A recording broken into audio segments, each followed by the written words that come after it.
नमस्कार दोस्तों, स्वागत है आप सभी का आपके अपने YouTube channel life of commerce पर। आज हम लोग बहुत ही ज़्यादा इम्पोर्टेंट टॉपिक है उस पर हम लोग बात करने वाले हैं कि सर एग्ज़ाम की तैयारी शुरू कैसे करें। आंसर की तो आप सभी की आ गई है नेट की और कुछ ही दिनों में रिज़ल्ट भी आ जाएगा, लेकिन फिर जून 2025 में एग्ज़ाम होगा तो उसका क्या रहेगा प्रॉपर स्ट्रेटजी, कैसे तैयारी करें हम लोग। ठीक है जी, तो उसी पे हम लोग आज बात करेंगे प्रॉपर तरीके से।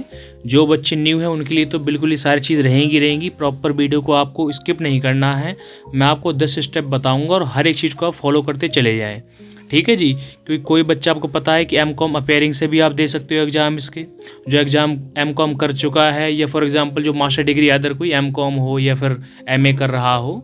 ठीक है, तो दे ही रहे हैं, साथ में जो कर चुके हैं वो भी दे रहे हैं।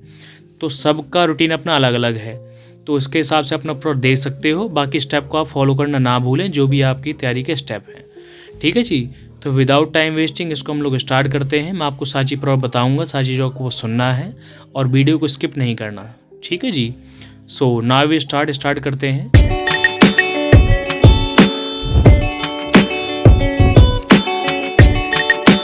देखो, सबसे पहले क्या है, कोई भी एग्ज़ाम हो, चाहे नेट का एग्ज़ाम हो या कोई अदर एग्ज़ाम हो जिसकी आप प्रिपरेशन करें, तो हमें सबसे पहले एग्ज़ाम का पैटर्न पता होना चाहिए। आप मानते हो इस बात को कि सबसे मोस्ट इंपॉर्टेंट क्या है, एग्ज़ाम का पैटर्न। अगर वही पता नहीं होगा तो फिर स्टार्टिंग कैसे करेंगे हम लोग। देखो, सबसे पहले बात करें किसी एग्ज़ाम पैटर्न यूजी नेट की, तो इसमें आपके दो पेपर होते हैं, एक होता है पेपर 1 और दूसरा होता है पेपर 2।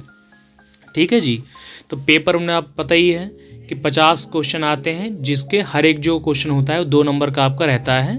इसमें से टीचिंग एप्टीट्यूड है, रिसर्च एप्टीट्यूड, रीजनिंग हो गया, रीडिंग हो गया, मैथ हो गई, कॉम्प्रिहेंशन, कम्युनिकेशन, डाटा हो गया, higher education, people development, environment.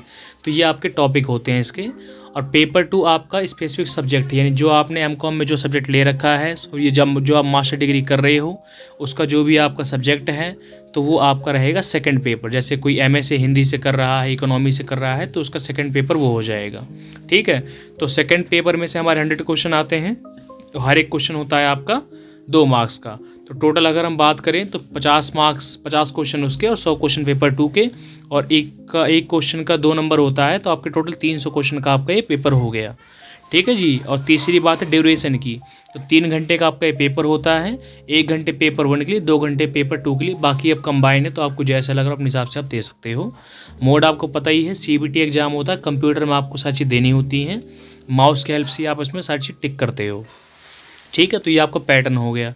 और नेगेटिव में मार्किंग की बात करें तो नेगेटिव मार्किंग होती नहीं है इसमें, तो आप अपना आप कोई भी क्वेश्चन छोड़ के ना आए, हर क्वेश्चन अटैम्प्ट करें। जो आपको लग रहा है कि सर हाँ ये मैं कर सकता हूँ, नहीं भी कर रहे हैं कि उसको छोड़ के ना आए, खाली करके अपने हिसाब से उसमें कोई ना कोई टिक लगा के ही आए। तो नेगेटिव मार्किंग का डर है ही नहीं बिल्कुल भी, अपना आप हर एक क्वेश्चन अटैम्प्ट कर सकते हैं। अब हम सेकंड की बात करें, दूसरे स्टेप की, तो हमें सिलेबस देखते हैं। पहले सिलेबस जानते हैं, सिलेबस क्या है। तो सिलेबस जानने का एक तरीका ये है कि आप ऑफिशियल वेबसाइट जो आपकी होती है यूनिट की, इसमें आप विजिट करें जाके। पेपर 1 पेपर 2 का आप अपना आप सिलेबस डाउनलोड करें। पेपर 1 में आपको पता ही है, हम लोग पहले बता ही चुका हूँ आपको, रीजनिंग हो गई आपकी, और टीचिंग एप्टीट्यूड हो गया, रिसर्च एप्टीट्यूड हो गया, ये आपके सारे टॉपिक होते हैं। पेपर 2 आपका जो आपने मास्टर डिग्री में अपना सेलेक्ट किया है वो रहता है।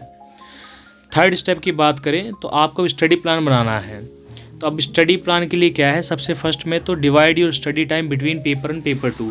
तो पेपर 1 और पेपर 2 के लिए आपको अपना टाइम डिवाइड करना है कि इस टाइम में पेपर 1 पढ़ूंगा और पेपर 2 इस टाइम में पढ़ूंगा। Give more time to paper 2 as this more detailed and may require more preparation. जो आपका पेपर 2 है, आपको पता हो मेन है, ज़्यादा आप अंक किस में से लाएंगे, पेपर 2 से। क्यों? क्योंकि आप वो सब्जेक्ट ऑलरेडी पहले से पढ़ रहे हैं, तो उसमें आपको ज़्यादा टाइम देना है। थर्ड पे allocate time for revision and mock test. तो आपको तैयारी तो करनी है, साथ साथ में रिवीजन के लिए और मॉक टेस्ट के लिए भी टाइम निकालना है। अपना टाइम देखना कि वो इस टाइम में अपना रिवीजन करूँगा, इस टाइम में मॉक टेस्ट। मैं सारी चीज़ें आपको बताऊँगा प्रॉपर कभी क्या करना है, लेकिन अभी आप सारी चीज़ों को समझें पहले स्टार्टिंग से। फिर क्या है, start early to avoid last minute cramming. ठीक है, मतलब क्या, अभी से स्टार्टिंग कर दें। ये नहीं कि भाई जब एग्जाम आने वाले कि 1 महीने पहले से स्टार्टिंग करेंगे। देखो, उस टाइम पे क्या है कि आप मेन इंपॉर्टेंट टॉपिक की रिवीजन कर सकते हो, तैयारी नहीं कर सकते आप। तो आपको प्रॉपर तैयारी करने का टाइम है। अभी जून में काफ़ी टाइम बचा हुआ, 4-5 महीने तो आप मान के चलो कि फरवरी की अभी स्टार्टिंग ही हुई है, लेकिन आपको प्रॉपर स्टार्टिंग अभी से कर देनी है। ठीक है, वेट नहीं करना कि मैं जब मई आएगी, जून आएगा जब स्टार्टिंग करूँगा, तो वो छोड़ दो आप। अब फोर्थ स्टेप देखते हैं हम इसका।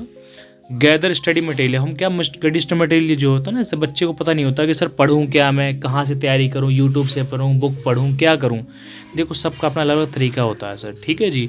अगर हम बुक की बात कर लें तो बुक का बताता हूँ आपको, मैं थोड़ा सा आपको गाइड कर रहा हूँ, ये मेरी रेफरेंस है, बाकी आप जो लगे कि सर ये बेस्ट है आपके नज़र, देख सकते हो प्रॉपर ये। जैसे फर्स्ट पेपर 1 के लिए क्या है कि पे choose standard books for notes based on UGC NET. जैसे पेपर 1 सिलेबस के लिए क्या है, आपकी टीचिंग और रिसर्च एप्टीट्यूड के लिए अरिहंत की बुक आती है एक, और जनरल पेपर 1 के लिए केवीएस मदान की बुक है, आप इसमें से देख सकते हैं जो बुक आपको पसंद हो। पेपर 2 के लिए है अरिहंत की बुक भी आती है, अगर कोई इकोनॉमिक्स का बच्चा है या बाकी जिस भी फील्ड में हो आप हो, जो भी आप पेपर 2 आपका रहेगा उसके हिसाब से आप देख सकते हैं बुक को, ठीक है जी। 5th नंबर पे क्या है, स्टडी स्मार्ट। अब इसको हम देख लेते हैं प्रॉपर तरीका क्या होता है। तो पेपर 1 क्या है, focus on concept and theories, take help from video lecture if necessary. बिल्कुल सही बात है, पेपर 1 जो है मेन आपको उसके कॉन्सेप्ट पे फोकस करना, थ्योरीज पे, क्योंकि आपको पता है कि यूनिट का जो पैटर्न है वो चेंज हो चुका है। वैसे चेंज नहीं हुआ, लेकिन आपको जो क्वेश्चन जो आते हैं यहाँ स्केट में, वो ना कई बार ऐसे क्वेश्चन आते हैं बच्चे कहते हैं सर ये तो हमने पढ़ा ही नहीं, तो इसलिए हमें कॉन्सेप्ट पता होना चाहिए, और ये नहीं करट के आप चले जाओ यहाँ से, ठीक है जी। तो सारे कॉन्सेप्ट क्लियर करने हैं। सेकंड पे पेपर 2 पे क्या है, focus on understanding core topics and make sure you know the important theories formulas and definition. Paper 2 आपका जो भी है उसके मेन आपके कॉन्सेप्ट हों, जो आपके इंपॉर्टेंट टॉपिक्स को कवर करके जाएँ, कोई भी आप एक भी टॉपिक ना छोड़ें उसमें।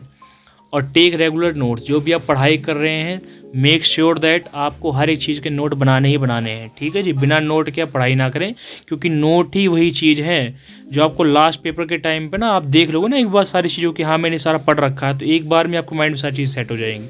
तो नोट बनाते रहें साथ साथ में। अब 6th हम बात करते हैं डेली प्रैक्टिस की। बिल्कुल सही बात है कि सर कंसिस्टेंसी जिस चीज़ में नहीं है तो कंप्लीट होना मुश्किल है, तो कंसिस्टेंसी बहुत इंपॉर्टेंट है। तो इसमें क्या है, देखो पढ़ते हैं हम इसको। Dedicate at least 4 to 5 hours for daily study, increase your study time as the exam approaches. देखो 4 से 5 घंटे तो मिनिमम आपको टाइम देना ही देना, अगर आप नेट की तैयारी कर रहे हो। अब वो नहीं कि मैं लगातार ये आपको पढ़ना, अपना आप टाइम शेड्यूल बना लो कि सर इस टाइम मुझे ये पढ़ना, सुबह पढ़ना, दोपहर को, शाम को, जो आपका हो अपने हिसाब से, क्योंकि सबका रूटीन अलग है, मैं पहले बता चुका हूँ इस चीज़ को। सेकेंड क्या है, practice past year questions paper and sample papers to get an idea of the exam pattern and kind of question that are asked. तो पास्ट ईयर क्वेश्चन बहुत इंपॉर्टेंट है, दोबारा बोल रहा हूँ, PYQs करना बहुत ज़्यादा इंपॉर्टेंट है, क्योंकि आपको पता है कि क्वेश्चन कहीं ना कहीं रिपीट होके ही आ रहे हैं, रिपीट होके आते ही आते हैं, किसी कोई भी एग्जाम हो। तो आप मान लो आपने 4 साल के पढ़ लिए, 3 साल के क्वेश्चन पढ़ लिए, 5 साल के पढ़ लिए, थोड़ा सा ना आइडिया मिल जाता है चीज़ों का किस टाइप क्वेश्चन एग्जाम में आएंगे। तो मोस्ट इंपॉर्टेंट है, PYQs तो करने ही है आपको। Focus on solving multiple choice question, क्योंकि पता है आपको सारा का सारा नेट का पेपर है MCQ पे ही बेस्ड है, तो आप MCQ की प्रैक्टिस करते रहें डेली रेगुलरली। 7th क्या है, mock test and previous paper, पहले बता ही चुका हूँ। मैं आपको ना थोड़ा इसका बेनिफिट बता देता हूँ। अगर आप for example weekly mock test करो, आप पेपर 1 पेपर 2 दोनों के, मॉक टेस्ट से क्या है ना आपकी स्पीड बढ़ जाती है। आपको पता है कि टाइम तो आपको 3 घंटे का मिलना है, ये थोड़ी कि आपको टाइम बढ़ जाएगा, टाइम बढ़ना नहीं है, तो उसी टाइम के अंदर ही आपको 150 क्वेश्चन सॉल्व करने हैं। मॉक टेस्ट करने से क्या है कि आपकी स्पीड जो है वो बढ़ती रहती है। आप डेली बेस मॉक टेस्ट कर रहे हो या वीकली कर रहे हो, तो एक आपको अंदाज़ा मिल जाता है कि हाँ मैं इस चीज़ को कंप्लीट कर लूँगा इस टाइम के अंदर, तो ये चीज़ बेनिफिट रहता है। अब इससे दूसरी चीज़ क्या है कि आपकी जो गलतियाँ आप कर रहे हो उसमें तो ये पता चल जाता है कि मेरी ये मिस्टेक यहाँ पे, मुझे इस टॉपिक को ज़्यादा फोकस करना है, मैं इस टॉपिक को कम कर पा रहा हूँ, इंपॉर्टेंट टॉपिक ये हैं, बार बार क्वेश्चन इससे रिपीट हो रहे हैं, तो मॉक टेस्ट का एक अलग बेनिफिट होता है, ठीक है जी। अब 8th को देख लें हम लोग, रिवाइज रेगुलरली। बिल्कुल आपने जो पिछला पढ़ा है उसको एक बार ज़रूर देखें। मैं रिवाइज़ का मतलब ये नहीं कह रहा कि आप दोबारा से पढ़ने बैठ जाओ, मेरा मतलब ये है कि पहले आपने जो पढ़ा है उस चीज़ को प्रॉपर तरीके से एक बार देख लो, आप उसको बुलेट पॉइंट ही पढ़ लो कि हाँ मैंने ये चीज़ कल कंप्लीट की थी। क्योंकि कई बार ऐसा होता है ना कि हम लोग अगला तो करता जाएंगे टॉपिक, कि आगे टॉपिक हमें करने हैं और पिछला हम भूल जाते हैं सारा, तो वो चीज़ ना करो। आप फॉर एग्जाम्पल आपने वीक भर पढ़ा प्रॉपर, तो आप एक बार देख लो कि मैंने पूरे हफ्ते में पढ़ाई की है, या फिर कल आपने जो पढ़ा उसको दोबारा एक बार देख लो। देखने की कह रहा हूँ मैं, ये नहीं कह रहा कि दोबारा पढ़ने बैठ जाओ, ठीक है जी। और बाकी तरीके होते हैं, जैसे आप मैप्स बना सकते हो, कोई चीज़ है या फ्लो चार्ट या अपने स्टिकर टाइप में कहीं लगा लो रिवीजन के लिए, वो आप अलग अलग जो हैं जैसे जिसको पसंद हो अपने साथ देख सकता है वो। तो आपको बता ही चुका हूँ कि नोट्स आपको बनाने हैं, रिवाइज करना है, वीकली प्रैक्टिस कर सकते हो, मॉक टेस्ट लगा सकते हो, सारी चीज़ें इंपॉर्टेंट हैं। सबसे मेन है स्टे अपडेटेड। बिल्कुल stay updated with the any changes in the exam pattern और syllabus by regularly checking the official UGC NET. दो यूजीसी नेट है, आपको अपडेट देता रहता है कि जो भी इसका पैटर्न है, चेंजमेंट जो भी है, तो आपको अपडेट रहना है, डेली चेक करना है कि भाई कुछ नया नोटिस तो नहीं आया यूजीसी नेट की तरफ से कहीं, ठीक है जी, क्योंकि नेट अपने हिसाब से सारा नोटिस में डालता रहता है। Follow educational forums and groups where other discuss their strategies और एक्सपीरियंस।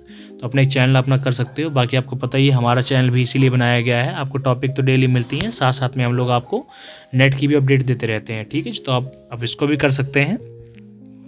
अब मैं थोड़ा सा बताता हूँ मेन, जो सबसे मेन रहता है कि सर सारी चीज़ तो ठीक है हम कर लेंगे कंप्लीट, लेकिन कई बच्चे कहते हैं ना कि सर जो पढ़ाई करने बैठते हैं हमें तो नींद ही लग जाती है। तो सर थोड़ा सा ना उसका मैं आपको बता देता हूँ। आप पढ़ रहे हो ठीक है, पढ़ने के बीच में ना थोड़ा सा गैप भी लेना चाहिए। आप लगातार 4 घंटे या 5 घंटे नहीं पढ़ सकते, ये हम सब जानते हैं। जैसे फॉर एग्जांपल आपने 1 घंटे पढ़ा लगातार, ठीक है, तो 1 घंटे में आप 10 मिनट का रेस्ट ले लो। आपको चाय कॉफ़ी जो पसंद है, नहीं पसंद तो कोई ड्रिंक लेके बैठो, जूस लेके बैठो हल्का सा, तो एक गैप ले लो, 10 मिनट आप थोड़ा सा टहल लो, फिर पढ़ाई में बैठ जाओ। तो ऐसे कर सकते हो आप, ठीक है जी। और ऐसी चीज़ खानी जहाँ ज़्यादा नींद ना आए उसमें। अब मान लो आप, ठीक है, तो थोड़ा हल्का ही भोजन करें पढ़ने के टाइम पे, फिर अपना आप रात को खाएं या मॉर्निंग में अपना, वो आपका अलग हिसाब किताब है जी, ठीक है जी। ये चीज़ आपको ध्यान रखनी है। अब मैं आपको थोड़ा सा ना टाइम टेबल बता देता हूँ। सबसे मेन तो यही बात है कि आप किस टाइम क्या कर सकते हैं, बाकी आप अपने अकॉर्डिंग चीज़ों को देख सकते हैं। तो ये मैं अपनी तरफ से बता रहा हूँ थोड़ा सा आपको ये। तो जैसे मॉर्निंग में आप सुबह 6 से 9, अगर कोई बच्चा नहीं जा रहा कॉलेज, घर पे अपनी तैयारी कर रहा है, तो 6 से 9 अपना क्या है, इस टाइम पे अपने वो जो मेन कॉन्सेप्ट होते हैं उसको क्लियर कर सकता है वो। जैसे कि रिसर्च एप्टीट्यूड कर ले, वो टीचिंग एप्टीट्यूड की पढ़ाई कर ले, पेपरों की बात कर रहा हूँ मैं, और लॉजिकल रीजनिंग भी सॉल्व कर सकते हो। मॉर्निंग के टाइम पे माइंड जो फ्रेश रहता है, तो उस टाइम पे सारी चीज़ें ना जल्दी समझ में आएंगी। और मिड मॉर्निंग जैसे 9:30 बजे से लेकर 12 बजे तक अपना पेपर 2 पढ़ सकता है, जो भी आपके इंपॉर्टेंट टॉपिक होते हैं पेपर 2 के अंदर आपके, ठीक है, जो आपने सब्जेक्ट चूज़ कर रखा है। फिर आफ्टरनून 2 से लेकर 4 तक प्रीवियस ईयर क्वेश्चन आप सॉल्व कर सकते हो, मॉक टेस्ट लगा सकते हो अपने आप, ठीक है। तो सारी चीज़ों से ध्यान रखना है। और शाम की अगर हम बात करें तो 5 से लेकर 6 बजे तक आपने जो पूरे दिन में पढ़ाई की है उसकी एक बार रिवाइज़ कर लो, प्रॉपर एक बार देख लो सारी चीज़ों को, इससे आपके दिमाग में सारी चीज़ें फिट हो जाएंगी, ठीक है जी। तो ये मेरे हिसाब से ये सिलेबस आपको बताया गया है प्रॉपर तरीके से, कैसे तैयारी करनी है चीज़ों की, ठीक है। आप, आई होप आप इन चीज़ों को फॉलो करेंगे। और आपको अगर ये वीडियो पसंद आई है तो वीडियो को आप लाइक कर दें, चैनल को सब्सक्राइब कर दें, और अपने दोस्तों के साथ शेयर करना ना भूलें। और एक सबसे इंपॉर्टेंट चीज़, बेल आइकन को दबाना ना भूलें, क्योंकि ठीक है जी, इसमें लेटेस्ट अपडेट आपको सबसे पहले मिलेगा अगर आप बेल आइकन को दबाते हैं। और साथ में जो भी आपकी अपडेट होती है यूजीसी नेट की, ये टॉपिक आपको सबसे पहले आपको मिल जाएगी। Okay, so thank you for watching this video.